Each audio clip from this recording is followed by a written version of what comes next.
Потрошувачката на електрична енергија во 1980 година ќе изнесува 6 милиарди и 700 милиони киловат часови.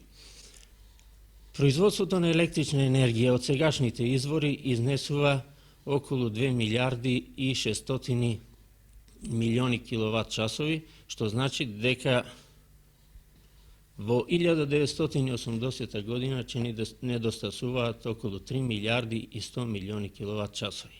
За покривање на овој недостаток се предвидува изградба на термоелектраните Осломе и Неготино, кои што се веќе почнати со изградба, а исто така се предвидува изградбата на термоелектраната Битола и хидроелектраните Козјак 1, Градец и Чебрен.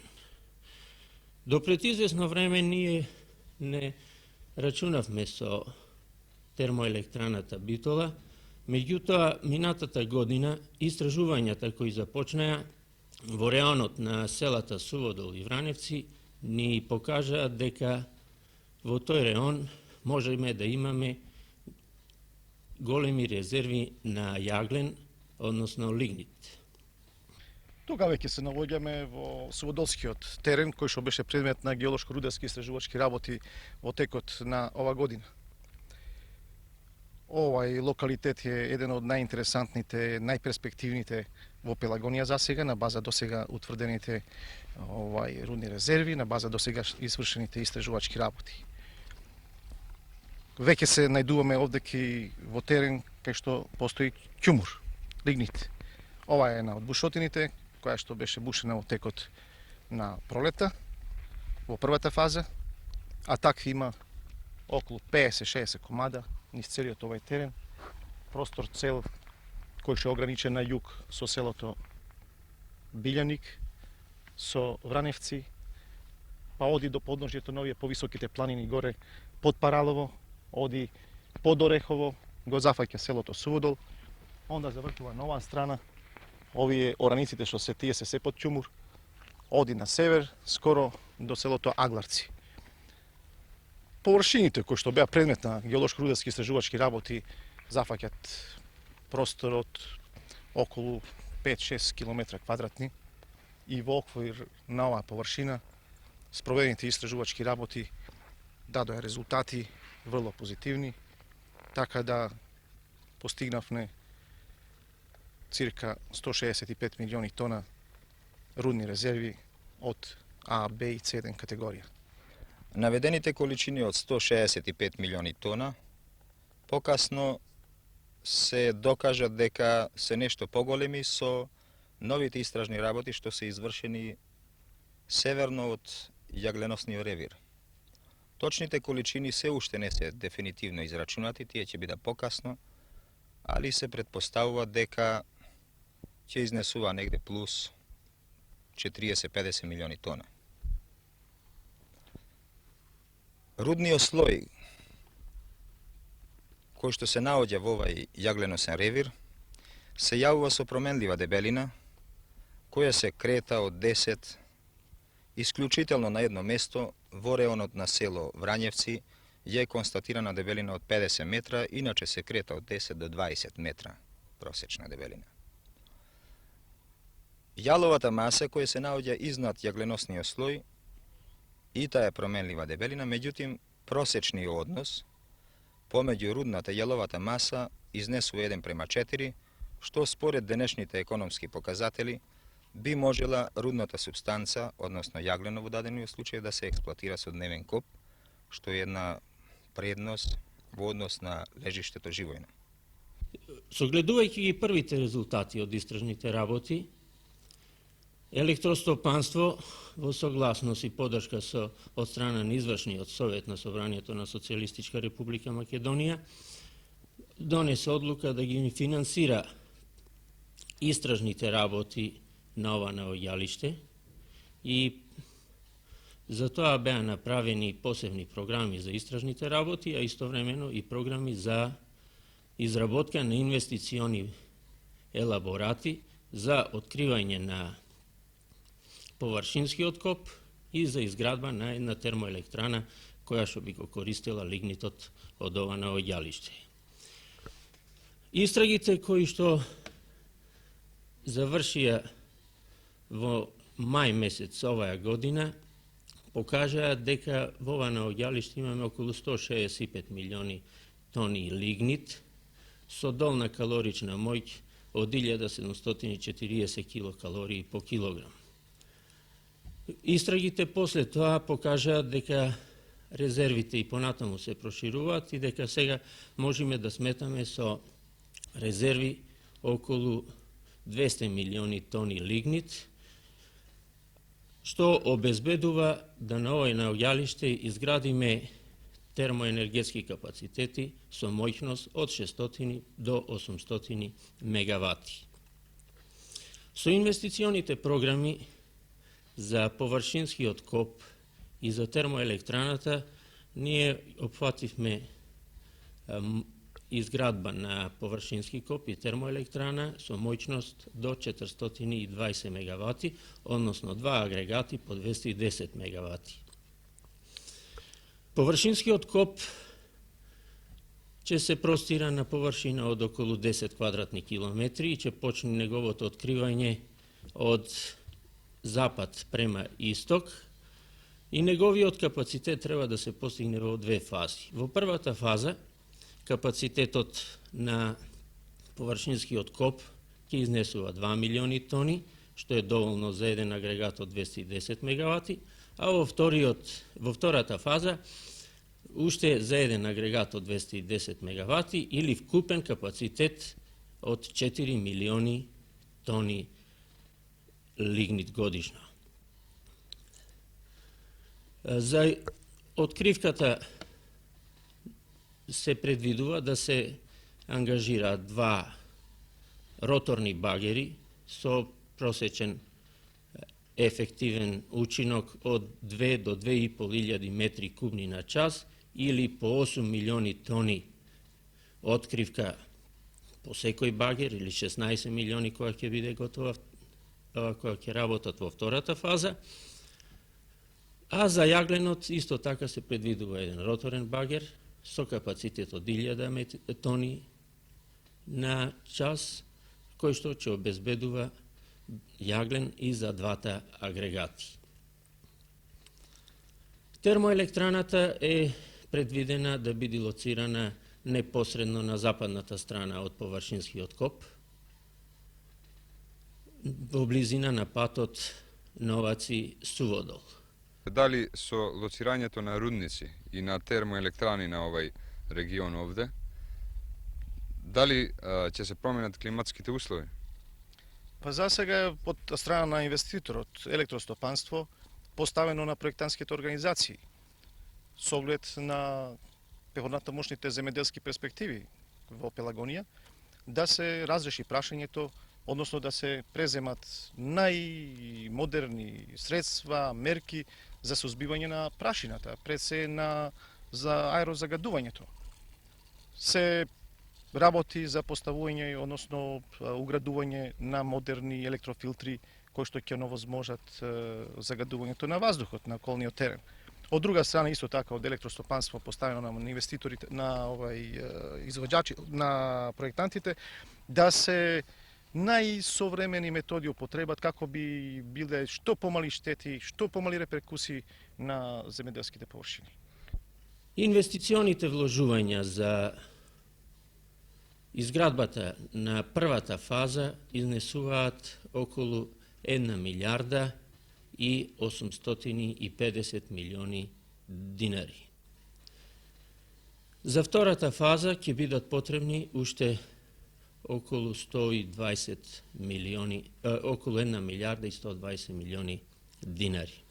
Во овие објекти, кога ќе бидат готови целосно, ќе работат на површинскиот коп околу 680 работници, а во термоелектраната околу 250 работници или вкупно 930 работници, што ќе представува голем допринос за вработувањето на локалното население. Во работа треба да се вклучат претежно високо стручни, образовани кадри, а исто така и високо квалификувани, затоа што скоро сета работа е механизирана и ќе бара високо квалификувана работна снага. Според сегашните предвидувања, изградбата на овој комбинат треба да започне во 1975 година и се предвидува во 1977 година и 1978 година да се изврши откривката на површинскиот коп, да се дојде до јагленот, така да во 1979 година веќе се копа јаглен, кој што ќе обезбеди количини за работа на термоелектраната во 1979 година, затоа што во средината на 1979 година се предвидува да влези термоелектраната во пробен погон, а од 1980 година таа треба да почне да работи со полн капацитет. Наравно, тука се мисли за првиот агрегат. Вториот агрегат ќе дојде 2 години подоцна, односно со полн капацитет би влегол на мрежата во 1982 година. Првиот агрегат на нашето стопанство ќе му обезбеди производство на електрична енергија од 1 милиарда и 100 милиони киловат часови. Вториот агрегат во 1982 година уште толку. Овде стана збор за утврдени количини кои практично дозволуваат да се почне со една поголема активност. Кажете ни, вие работите исто на цел регион. Што понатаму? На основу геолошкиот состав, а и некои индикации што се појавени, ние што ги викаме стручно изданци, се предпоставува дека и во другите делови на Пелагониската котлина постојат јагленосни слоеви. Со цел да се оваа предпоставка потврдит, планирани беа истражни работи по цела Пелагониска котлина, кои се некои од тие радови извршени, а некои се делумни, така да засега не можеме нешто нарочито да речиме какви се резервите, квалитетот и така натака. Меѓутим, во поедини делови имаме показатели дека имат јагленосни слоеви, дури негде ги нема, така да дефинитивно слика ќе се добијат покасно, од кога сите тие стручни работи ќе бидат прецизно извршени, лабораториските испитувања утврдени. Да се надеваме дека ќе има уште многу јаглен во Пелагонија.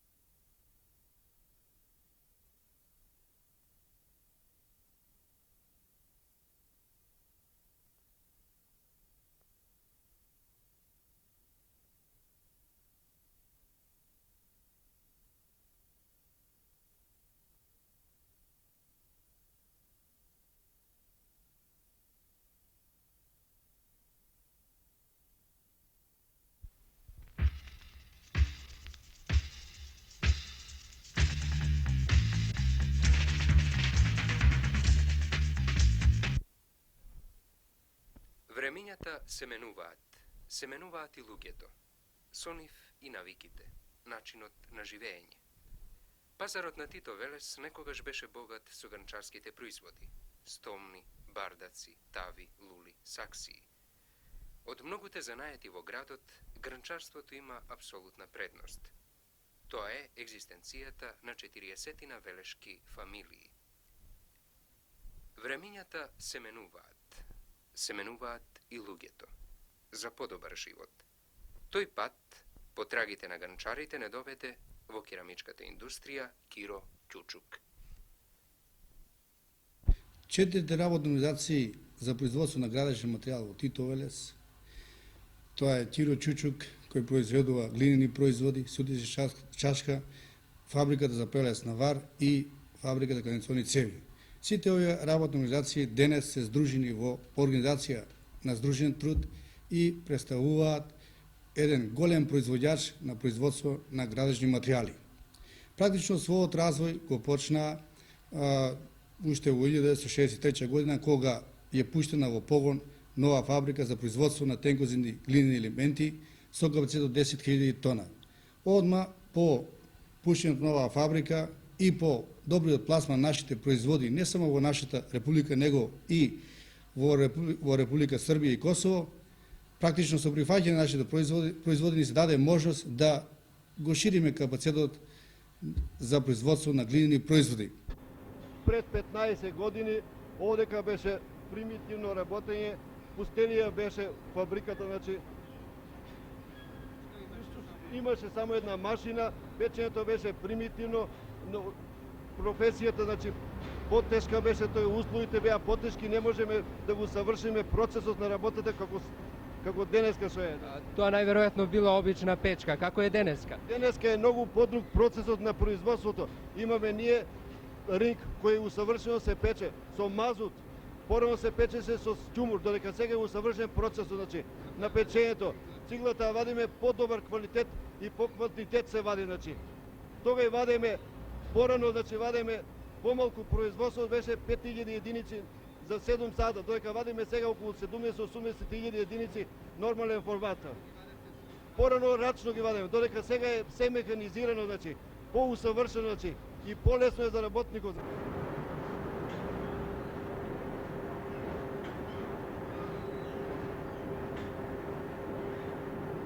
Погонот Киро Чучук представува најстар погон за производството на тенкостени елементи. Он е база за изградба на другите погони. Од негогашниот стар погон, значи, кој што едва и произведувал, да речеме, 10 милиони единици, сега новиот осовршен технолошки погон, значи, произведува 33 милиони единици. Тоа со механизацијата, значи, и воведувањето на новите машини постигнало тоа да се постигне поголемо производство, поголема продуктивност, а со тоа се разбира поголичен доход и поголем, значи, и поголема, значи, личен стандард за работничкиот работник.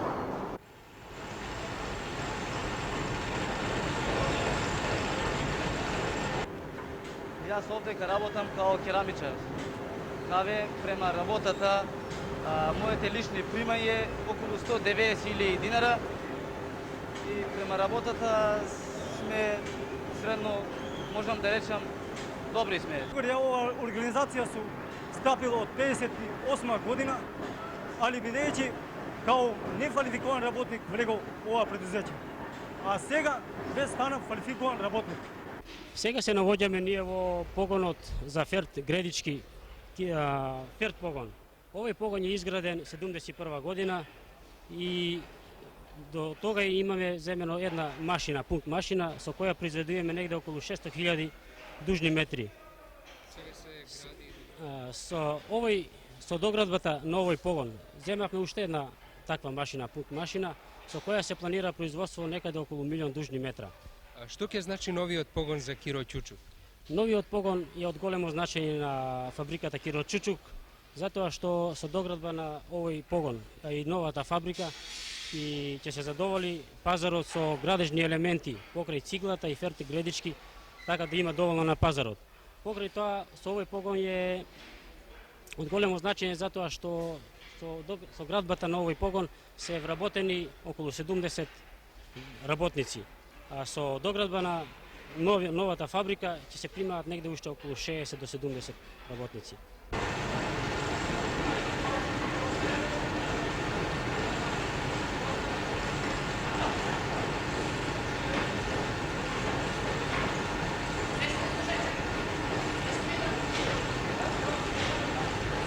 Што вие работите? Во оваа организација работам како вилишкарџија. Колку се вашите лични примања? Нашите лични примања се 160.000 стари динари. Задоволен си? Да. Дали си награден спрема вложениот труд или сметаш дека можеби повеќе треба да пи? Доволно е. Јас работам како машинист личните примања мене се до 170 до 200 хиляди динара добивам плата. Условно, ако повише норма извадам, повише пари ќе земам. Ако подбацам помалку, ќе земам. Колку со ова нова технологија што сега имате сте и кадровски спремни, успешно и да работите и да ја одржувате? Видите вака, пред да се пушти овој погон на пробна работа, група работници бевме на специализација во Италија за одржавање на тие машини.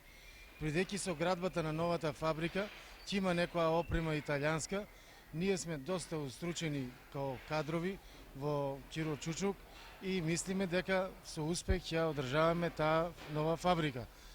С тиме као работилница на одржавање сме едно 7-8 души високо квалификовани работници, од кои ги имаме сите машини, што треба некои резервни делови да се прават за таа опрема. Мислиме дека машините што се дојдени од Италија ќе не задоволат нас, а уедно треба и ние да ги задоволиме со самото одржавање. Нашата основна организација брои 650 работника, од кои 97 се членови на Сојуз на комунисти, што представува на секој 7 запослени доваѓа еден член на ЕСКА.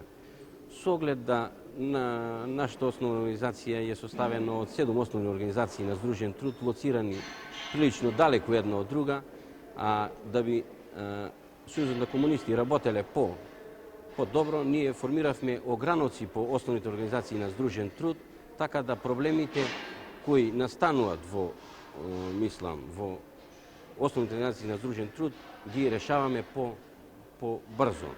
Нашиот колектив е прилично млад, така да доваѓаат некаде околу 40% од запослените се млади. Ние се трудиме да тие што повеќе ги вклучиме во решавањето на проблемите во самата основна организација на Сдружен труд. Тема на наши состаноци е материјалното производство, стандардот, проблемите кои настануваат во самите основни организации на Сдружен труд, така да се грижиме за што повеќе работниците решаваат во самата основна организација. Некаде држиме околу 2 состанока месечно. Во 67 година извршена реконструкција на Киро Чучук и се зголеми капацитет од 10 милиони единици нормален формат на 30 милиони. Одма после оваа реконструкција се изврши припојување на фабриката Судијска чашка, која произведуваше само 5 милиони единици нормален формат. Одма по интеграцијата, по извршената реконструкција, се изгради фабрика за неполни 6 месеца и се овозможи да производството од 5 милиона се зголеми на 30 милиони единици нормален формат.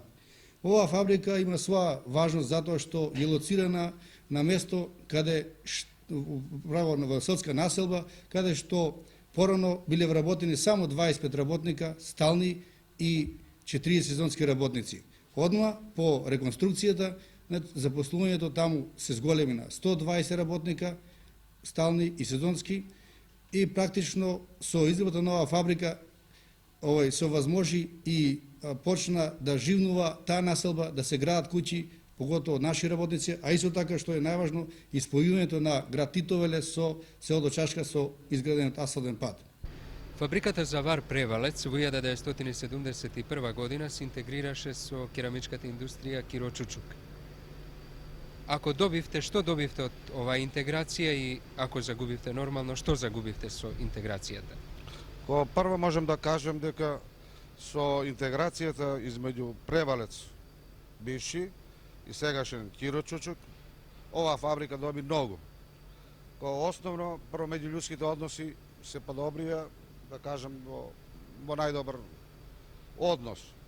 Второ, ако останеше и понатака Превалец као таков, не ќе можеше да изврши таква реконструкција како што денеска изврши, кој може да се каже сепарацијата е 100% успешна, хидратизацијата е исто така, по најново новиот погон, тоест печката кој ќе има капацитет од 150 тона, кој Превалец не ќе можеше да уложи 3 милиарди динара, значи доби многу Превалец. А како со личните примања? Личните примања во 71 година негде се движеа до 80.000 динара во просек.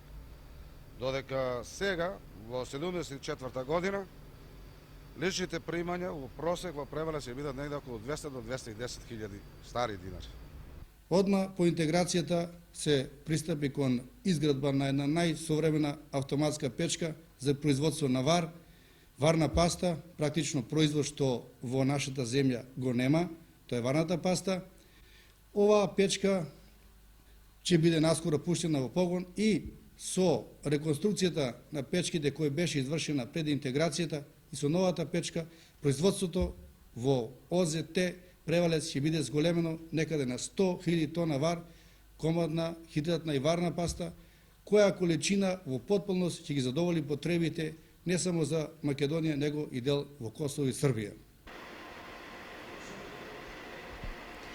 Вашата работна организација има околу 650 вработени луѓе.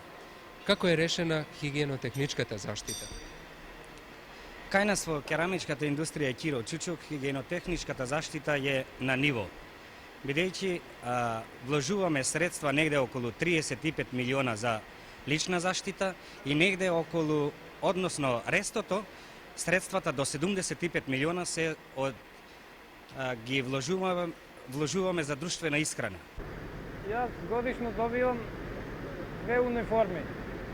И тоа одело, газ маска, рукавици, капа. Обезбедени се годишно по 2 одела. Заштита од звукот со посебни тампони.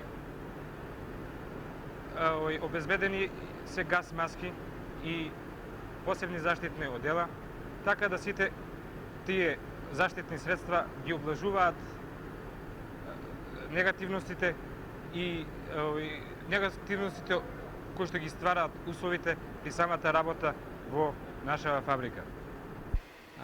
Секоја година се планира за наредната година колку средства ќе бидат потребни за лична заштита. Добиваме негде работниците, зависно од работата што ја работат, добиваат по 2 работни одела. Занаетлиите добиваат по 1 работно одело и по 1 работен мантел. А како ви е решен проблемот со друштвената исхрана? Друштвената исхрана, бидејќи кај нас се керамичката индустрија е од 7 ОЗТ, имаме менза и кујна во Киро Чучук, кујна и менза во Превалец и кујна и менза во ОЗТ Сутјеска, населба Чашка. А кај вас што се вели градите елементи за куќа? А како го решавате и стамбеното прашање? Дали за тоа одвојувате некакви средства? Да, ние стамбеното прашање го решаваме што од фондот за заедничка потрошувачка оваа година имаме одделено негде околу 75 милиони, од кои се дели за оправки, за новоградби и за учество во стамбен за стан. Ако Киро Чучук се просматра за својот развор преку цифри, може да кажам да 66 година имаше сите овие работни организации 8 милиона и 700 бруто продукт, додека во 74 година бруто продукт ќе биде некаде околу 95 милиона динари, што значи 11 пати поголем бруто продукт во однос 66-74 година. Во 74 година бруто продукт ќе биде зголемен чак и на 140 милиони динари. Исто така имаме добар успех во запослувањето на работната рака, така да во 66 година имавме запослени само 325 работника, додека во 74 година работени имаме 630 работника, а во 75 година се очекува да бројното стање на работници се зголеми на 700 работника. Нашите производи се пласираат, реков, не само на територијата Македонија, Косово и Србија, и за тоа ни даде уште пострек за да можеме да градиме и нова фабрика. Практично, ние пред 3 години пуштиме фабрика за производство на керамички, армино-бетонски фергредички, кои одма по пуштањето ги прихватија како оперативата, така и индивидуалните градители. Оној капацитет кој беше пуштен во 71 година со 300.000 метра квадратни, практично за изградба некаде околу 3.500 стана, беше мал, и одма пристапивме кон изградба на нова фабрика за производство на Монтаферт со капацитет од 50 милиони единици нормален формат. овој капацитет со овој капацитет ќе може да се изградат околу 9000 стана меѓукатни конструкции. Фабриката е во тек на изградба и се рачуна да во почетокот на мај месец биде пуштена во погон.